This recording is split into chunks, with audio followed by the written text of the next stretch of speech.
మాతృభాషలో ఉన్నత విద్యను బోధించడం, వ్యవసాయం, పర్యావరణ పరిరక్షణలో కృత్రిమ మేధను వినియోగించుకునే అవకాశాలపై ఏఐ డీప్ టెక్ స్టార్టప్ సీఈఓలతో ప్రధాని మోదీ చర్చించారు.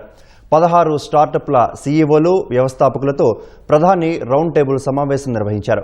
సమాజానికి ఉపయోగపడే ఆవిష్కరణలు చేసిన పలువురిని ప్రధాని ఈ సందర్భంగా అభినందించారు.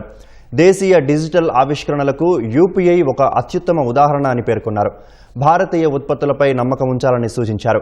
భారతీయ భాషలు, సంస్కృతిని ప్రోత్సహించడం అత్యంత ఆవశ్యకమని ప్రధాని పేర్కొన్నారు. మాతృభాషల్లో ఉన్నత విద్యాభ్యాసానికి వీలుగా ఏఐ టూల్స్ను అభివృద్ధి చేయాలని కోరారు. అంతరిక్ష రంగంలో ప్రైవేటు భాగస్వామ్యం పెరగడం పెట్టుబడిదారుల్లో విశ్వాసాన్ని సూచిస్తోందని మోదీ తెలిపారు. దేశంలో ఏఐ ఎకోసిస్టమ్ను బలోపేతం చేసేందుకు ప్రభుత్వం చేస్తున్న నిరంతర కృషిని స్టార్టప్ సీఈఓలు ప్రశంసించారు. ఏఐ ఆవిష్కరణల కేంద్రంగా భారత్ క్రమంగా ఎదుగుతోందని పేర్కొన్నారు.